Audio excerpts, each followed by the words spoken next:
Vamos então dar continuidade ao que a gente estava discutindo sobre biofilmes, agora tentando trazer um pouco para o lado do interesse humano em biofilmes. Na verdade, embora daqui para frente eu vá falar essencialmente de doenças, os biofilmes não estão associados só a quadros de doença, não. Ou seja, os biofilmes não são estruturas que, a princípio, são danosas, trazem danos ao ser humano. Na realidade, não. Na realidade, na natureza, a gente tem uma série de biofilmes que são extremamente importantes em atividades metabólicas, seja no solo, seja em outros ambientes aquáticos. Então, por exemplo, uma utilização de biofilmes que vem sendo feita com muito proveito é o tratamento de águas, por exemplo. Você tem alguns rios que têm um grau de poluição que não é tão elevado, foram ajustadas, foram adaptadas nesses rios algumas placas muito grandes, redondas, onde você prende os biofilmes nessa placa e essa placa fica girando lentamente no rio. Então é todo um sistema onde você tem placas giratórias e a água vai passando por essas placas giratórias, de modo que os micro-organismos daquele biofilme vão pegando os compostos, essencialmente a matéria orgânica presente naquela água, convertendo essa matéria orgânica em outros substratos que são utilizados por outros micro-organismos de biofilmes. Então você tem uma sucessão de placas, onde em cada placa você tem muitas vezes comunidades microbianas distintas e a água vai sendo tratada sucessivamente. Isso é extremamente interessante, isso é uma aplicabilidade de biofilmes. A gente tem o uso de biofilmes muitas vezes quando a gente tem derramamento de poluentes na natureza. Você pode constituir biofilmes artificiais para que aqueles compostos sejam degradados. Então, não fiquem com a impressão de que biofilmes são somente comunidades microbianas cujo principal papel delas é causar dano, de maneira nenhuma. Elas estão lá, elas estão fazendo suas atividades metabólicas e, claro, eventualmente podem vir a causar dano como resultado da sua presença, como resultado da sua atividade. Então, a gente tem, por exemplo, em casos agora do ser humano propriamente dito, hoje a gente sabe que muitas das infecções que são onde os pacientes são hospitalizados, muitas vezes as infecções elas não são curadas ou elas são dificilmente curadas.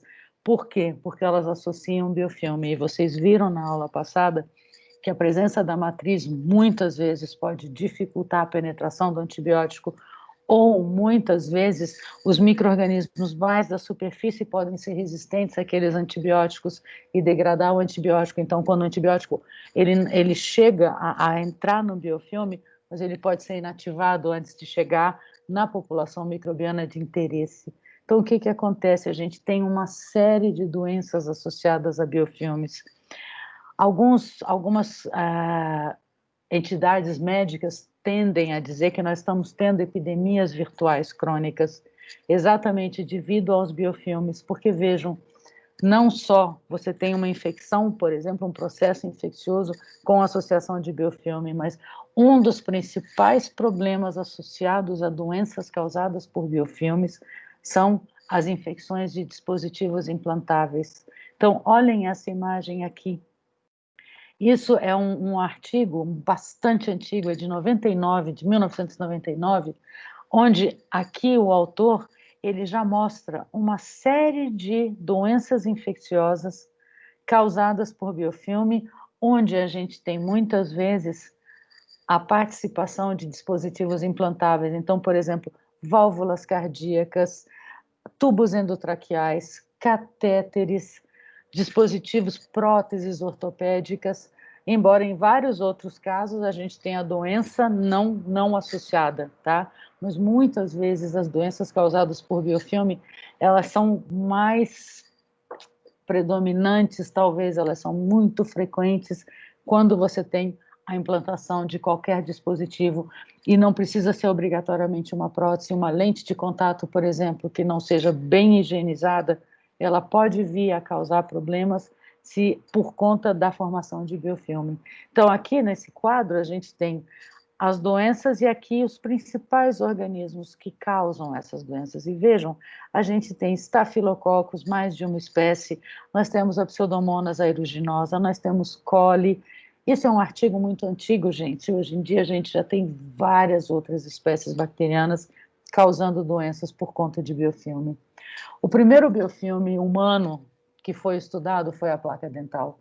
Então, na realidade, eu mostrei para vocês na nossa primeira aula, isso aqui, essa estrutura, que é uma estrutura típica de uma placa dental, chamada espiga de milho, onde nada mais é, na verdade, a gente tem aqui várias espigas de milho, onde é o quê? É uma comunidade microbiana composta por diferentes espécies de Streptococcus, que são células arredondadas, seriam os grãos de milho, e diferentes bacilos, formando o que seria o sabugo do milho. Aqui tem essa imagem que é muito interessante. Nessa imagem, a gente teria aqui a superfície do dente e, revestindo a superfície do dente, a saliva, ou a denominação mais adequada, a película adquirida. O que acontece? Cada um desses triângulos quer indicar um tipo de molécula, poderia ser um tipo de açúcar diferente, tá certo? Um peptídeo diferente, que vai funcionar como receptor para uma adesina, para uma fímbria, para um pylus tipo 4, para um flagelo de micro-organismos. Então, aqui está tentando se mostrar a superfície do dente servindo como substrato de adesão para diferentes micro-organismos. O que acontece? Na placa dental, os colonizadores primários, ou seja, aqueles primeiros organismos que vão se aderir ao substrato, são diferentes espécies do gênero Streptococcus.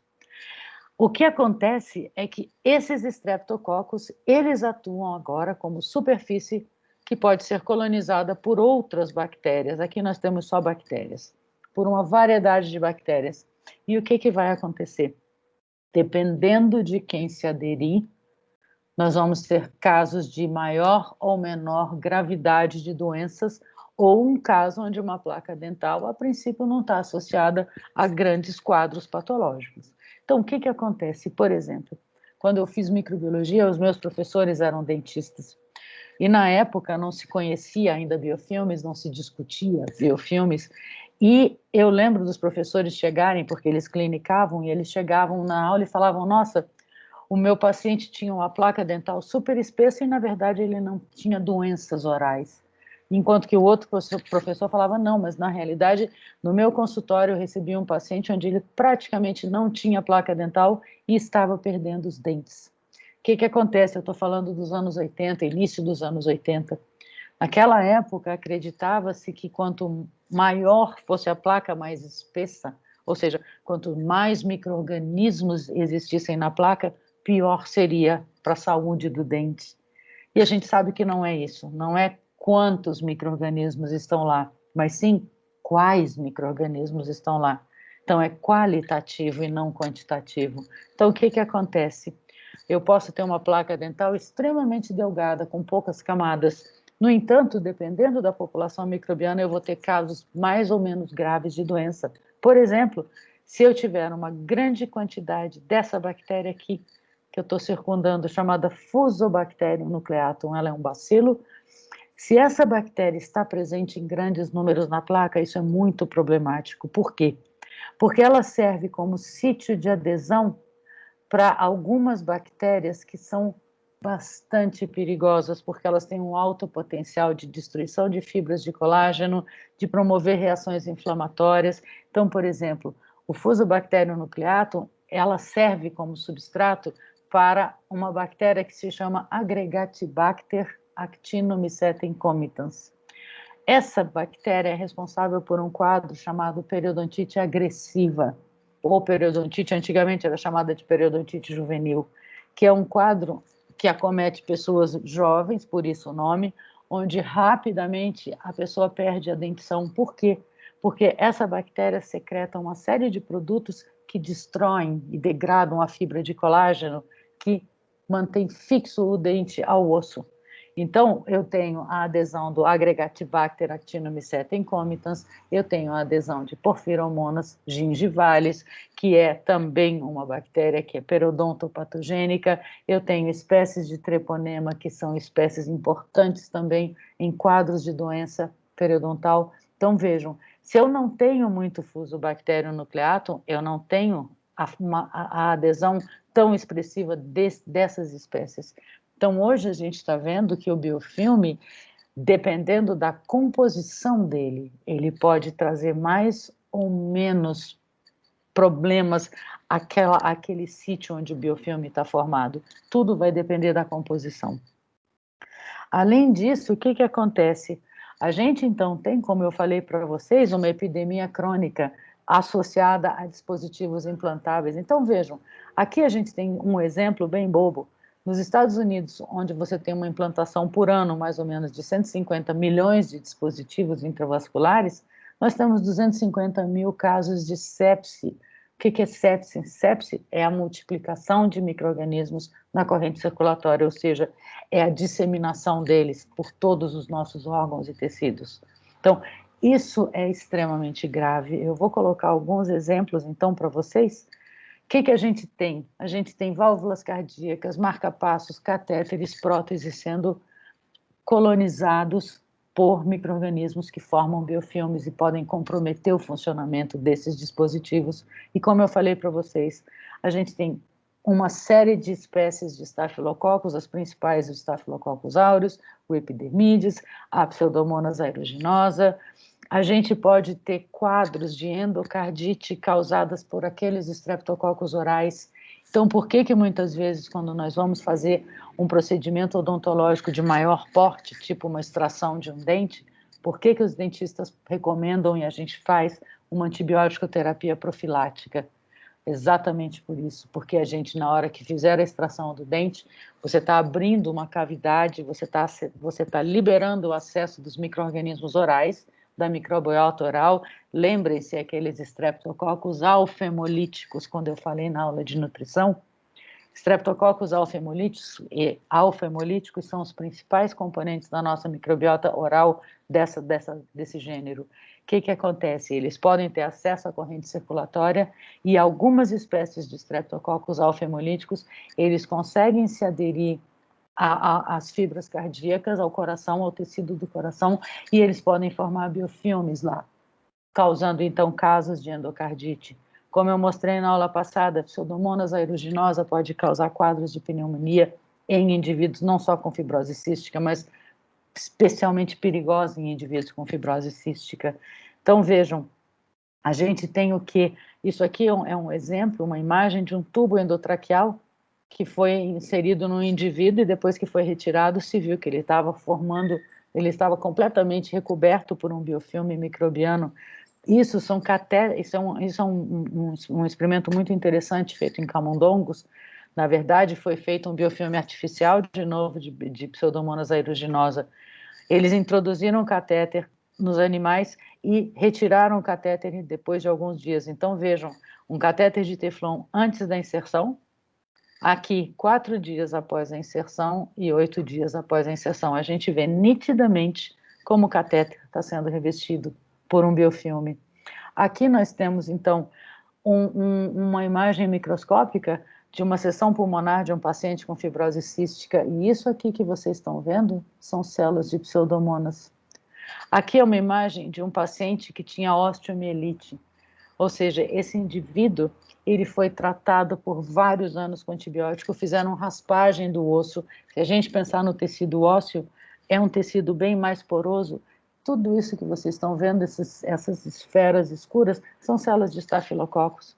Então, o que a gente está vendo aqui eu tenho biofilmes de Staphylococcus aureus que muitas vezes eles simplesmente se fragmentam, tá? Isso aqui é um pedaço de um biofilme que pode ser levado para outra parte do corpo de uma pessoa, tá? Aqui é um cálculo renal, vejam só, um cálculo renal formado por uma quantidade enorme de bacilos do gênero Proteus, que é uma bactéria muito comum no trato intestinal dos indivíduos. Aqui está uma imagem de uma endocardite. Essas células que vocês estão vendo, que parecem peludas, essas células são células de Streptococcus, tá? Isso aqui são algumas fibrilas que eles têm na sua superfície, tá? Tá aqui, Streptococcus alfa-hemolíticos, ou seja, são streptococcus que muitas vezes estão presentes na cavidade oral.